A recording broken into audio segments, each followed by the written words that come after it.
Welcome to the program, friend. Islamic terrorism, is it here to stay? Or is there something we can do to end this scourge in the earth? I'm Randall Terry. This is Voice of Resistance.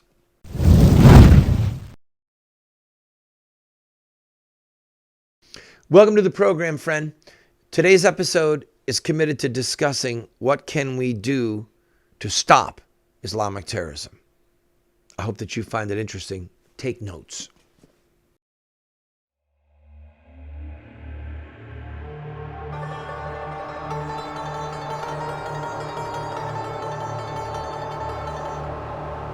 We are at war because Islam has declared war on us, the house of infidels. Muhammad, the founder of Islam, launched this war. We've delivered to you an accurate representation of Muhammad and the religion he started, Islam. If you're shocked by what you've learned about Muhammad and Islam, it's okay. Americans and Europeans believe in freedom of religion. Most of us were taught to be tolerant of other people's faith. If we want to convert someone, we discuss, debate, and reflect. Not so with Muhammad and Islam. To debate him or to insist on practicing a different religion was to ensure your slavery or your death. Our first goal is to protect ourselves. Our ultimate goal is to win this war. There are steps we can take as individuals and communities and in our domestic and foreign policy. Winston Churchill knew his enemy. His foresight and courage helped save much of Judeo-Christian civilization from the Nazis. Churchill also provides us a warning. Appeasement does not stop your enemy. Appeasement strengthens your enemy. Before World War II, the leaders of England and France adopted the policy of appeasement with Hitler. They gave him what he wanted. They looked the other way when he violated treaties, assassinated political enemies, invaded weak nations, and brutally persecuted Jews.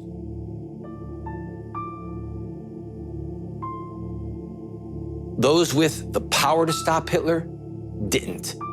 Their appeasement strengthened the Nazis until they were too big to be easily defeated. The world was plunged into war. Tens of millions of people lost their lives because of the madness of appeasement. This fatal mistake must not be repeated. Islam cannot be appeased. Muhammad's marching orders to conquer the world for Islam cannot be wished away. Many look at Islamic terrorism as if it's new. No, it started at the Battle of Badr 1,400 years ago and has never ceased. In the last century, over 1 million Armenian Christians were slaughtered in cold blood by Muslims in Turkey just because they were Christians. From the dawn of Islam, every century has seen tens, sometimes hundreds of thousands slaughtered, with millions of women and children enslaved. In every century, Muslim armies have destroyed churches and synagogues and temples.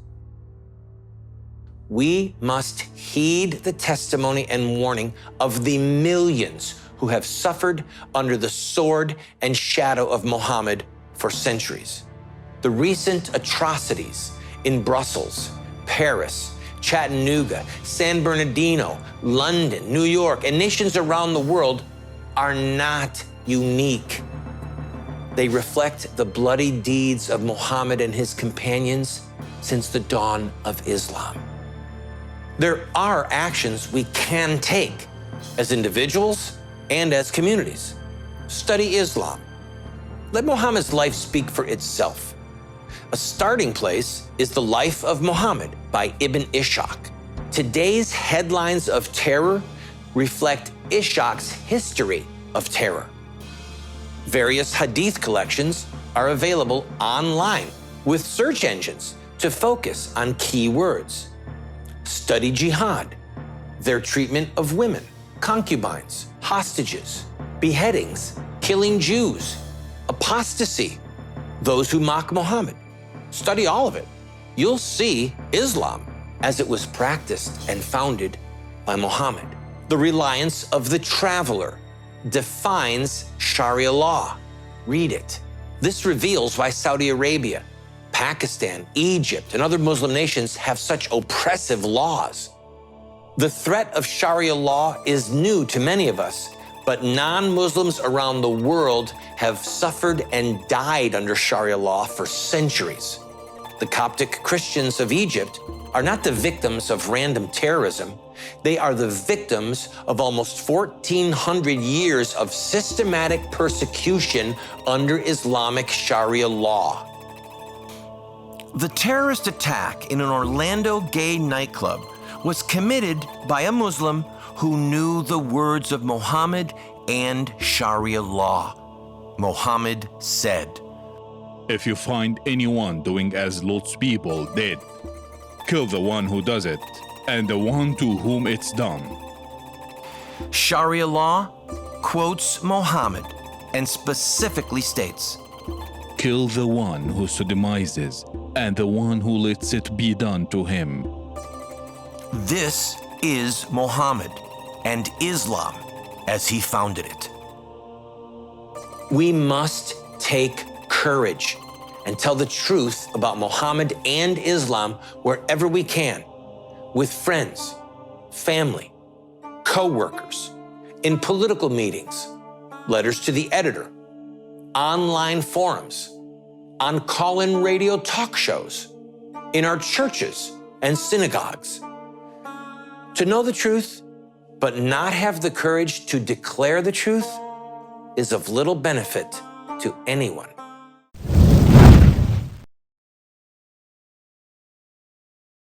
Today, many so-called Christian intellectuals believe that the God of evolution used billions of years of death and destruction to evolve the bodies of the first human beings. Then, they simply declare the theory of evolution as fact to justify their unproven scientific fallacies. By the grace of God, more and more Catholics are rejecting this modern-day mythology in favor of the traditional doctrine of creation, as recorded by the Bible, and believed and taught by all the fathers and doctors of the Church. To find out how sound theology and natural science confirm the sacred history of Genesis, visit the Colby Center for the Study of Creation, and be sure to check out our bookstore, which has titles like I Have Spoken to You from Heaven, A Catholic Defense of Creation in 6 Days, and A Catholic Assessment of Evolutionary Theory. That's the Colby Center for the Study of Creation.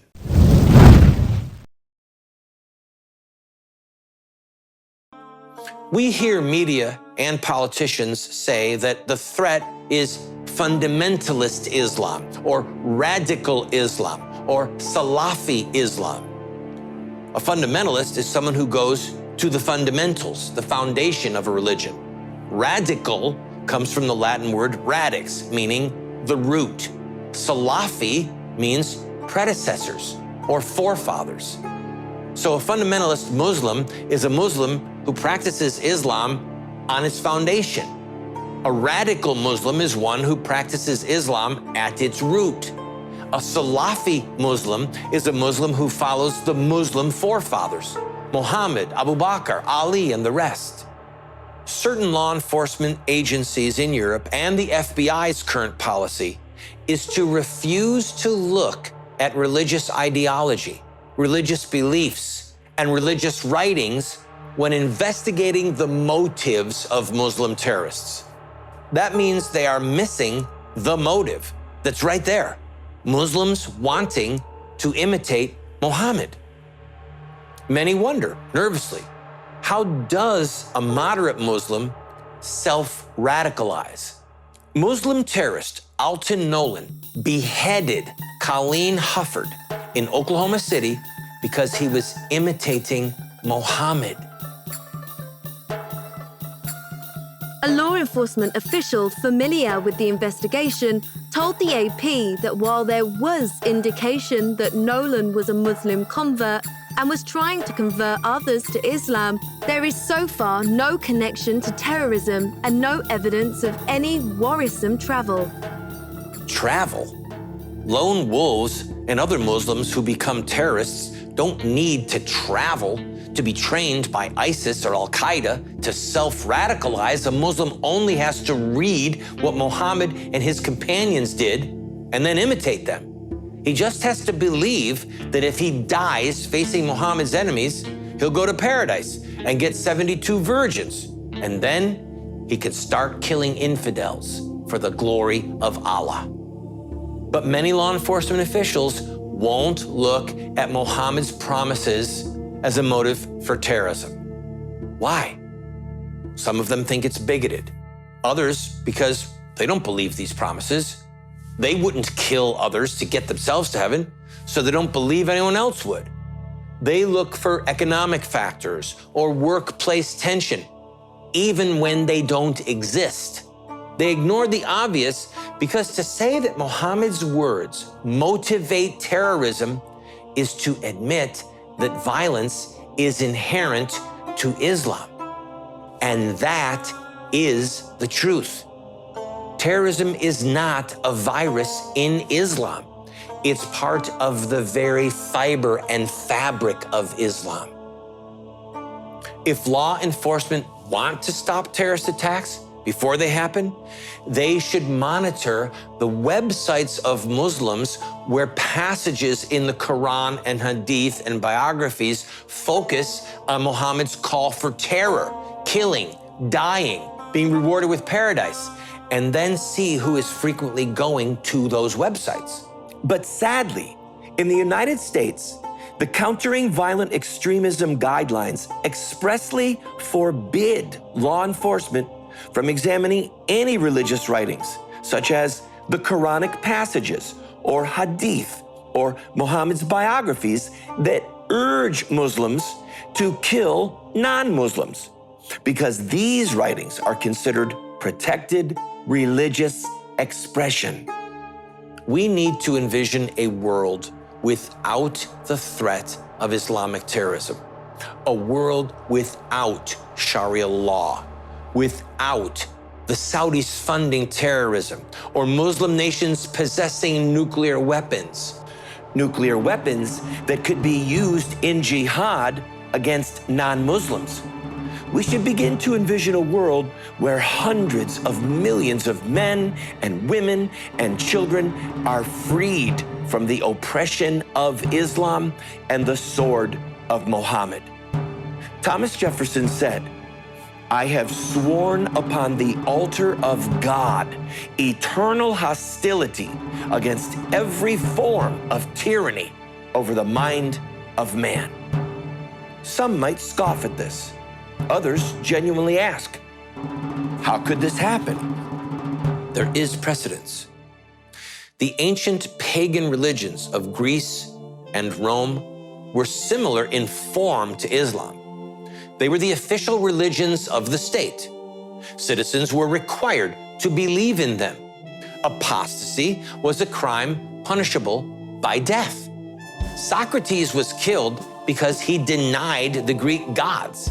Romans, who refused to declare that Caesar was a god and burn incense to him, were executed. In similar form, in an Islamic state, Islam is the official religion of the state. Citizens are required to believe in Muhammad or submit to Sharia law. Apostasy, or publicly denying that Muhammad is the prophet of God, is a crime punishable by death. Today, Delphi in Greece and the Forum in Rome lie in ruins. Delphi and the Forum were once the centers of the false oppressive religions of Greece and Rome. No one fears those false gods. No one burns incense to Caesar. No one worships Saturn or Nike. We name our cars, our sneakers, and our dogs after those false gods. It can happen again with the oppressive religion of Islam. To reach that place, we must break the sword of Islam. One nation at a time, the apostasy laws must be obliterated.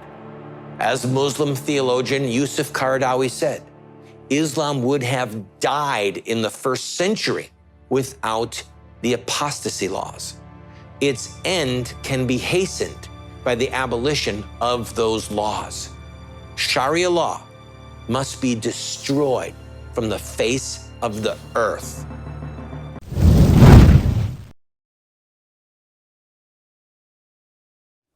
Have Muslim terrorists hijacked the peaceful religion of Islam? Or is there more to the story? The answer lies in the life of one man, Muhammad, the founder of Islam. Muslim terrorists see themselves inside a 1,400-year-old story, a narrative that focuses on specific events in the life of Muhammad. We are going to look at Muhammad's life using their most sacred literature. We will look at Muhammad at the Battle of Badr. We'll see him deal with those who mock him. We'll see the times when he used deception. We'll witness Muhammad's anti-Semitism. And yes, we will discuss Muhammad and his teachings concerning sex, slavery, and jihad. Friend, if you want to understand Islamic terrorism, get this series today.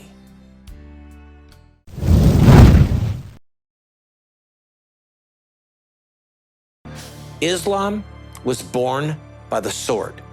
It converted with the sword. It kept people enslaved by the sword. It yet lives by the sword. And that which lives by the sword will die by the sword. We must see and declare that Islam, as founded by Muhammad and his companions and his successors, and practiced in Saudi Arabia and Pakistan and Yemen and Egypt and Iran, and yes, ISIS, that Islam is at war with basic human rights, at war with freedom of speech, freedom of religion, the freedom of the press, the freedom of association, the freedom to criticize the government. The threat is not Islamic extremism. The threat is Islam. Muslim terrorists have not hijacked the peaceful religion of Islam. They are following the example left by Muhammad, the founder of Islam. Those who are enslaved by political correctness will say that we are bigots or xenophobes or Islamophobes. They will mock us and try to marginalize us. Muslim deceivers like CARE, they'll just continue with their lies. Let us take courage from Winston Churchill's example. While he was accurately warning of the danger Hitler posed in the 1930s, the press and political establishment in England mocked him and vilified him. They called him a fearmonger and a warmonger. The BBC actually banned Churchill from the airwaves for a season because of his criticism of Hitler and the Nazis. But Churchill was right, and they were wrong. And the English chose Churchill to lead the war effort because he had told them the truth when the truth was unpopular, and he did not have English blood on his hands. The stakes today are too high for us to cower before the foolish who fancy themselves wise. And we must have empathy for the hundreds of millions of adult Muslims and children who languish under the sword of Islam. Many of them do not know the history of Muhammad and Islam, and many of those that do reject it, but they are afraid to say so. By the accident of birth, they were raised in a culture of intimidation and oppression. They exist under the tyranny of Islamic law, with the fear of brutality or death if they leave Islam or even question the atrocities committed or ordered by Muhammad. Those who believe in Jesus Christ and his good news of mercy and salvation should compassionately reach out to the Muslims in our midst and around the world that yearn for a relationship with God based on love and free will, not fear and coercion. Millions of former Muslims have found peace and joy in a relationship with Christ. Christians should fearlessly share the gospel with their Muslim neighbors and help broadcast the message of Christ to closed Muslim societies via every media at their disposal. Christians converted and freed the Roman Empire from the tyranny and lies of Caesar and the false Roman gods by proclaiming the truth in every way that they could.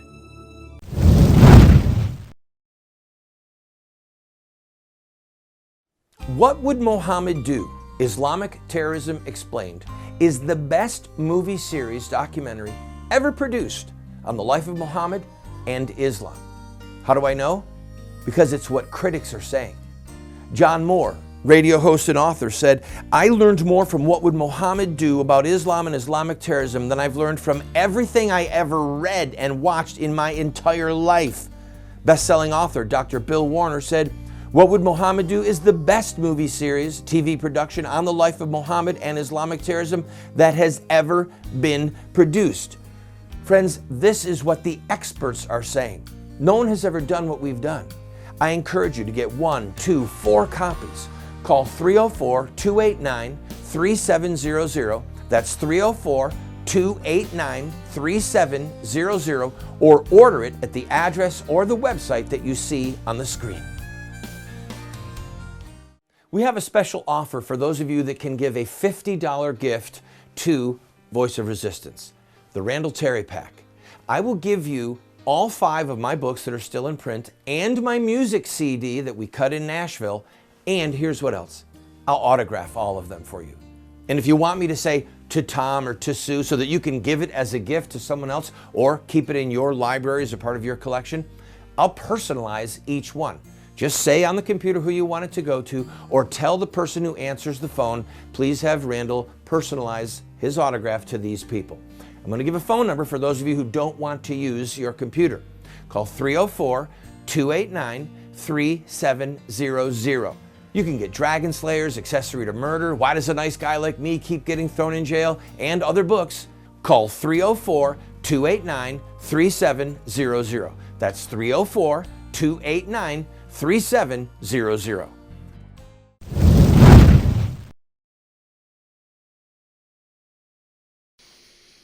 I know that this has been an intense episode to watch, and there's a lot there that we didn't get to. I beg you in the name of Jesus, for your sake, get this series. I hope that your heart is stirred.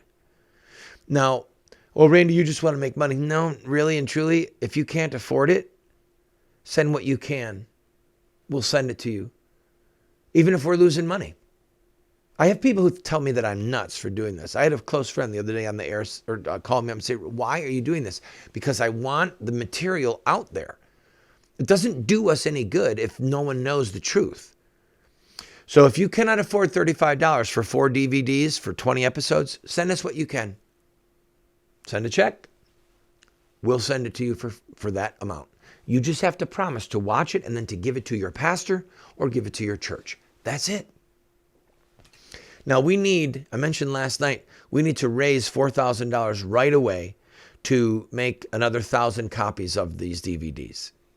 So if you are blessed by what you are seeing, please give $1,000. There's a few of you who have the ability to do that. Give us $1,000 and we'll use it towards duplicating. By the way, if you can give $1,000, we will send you 100 sets.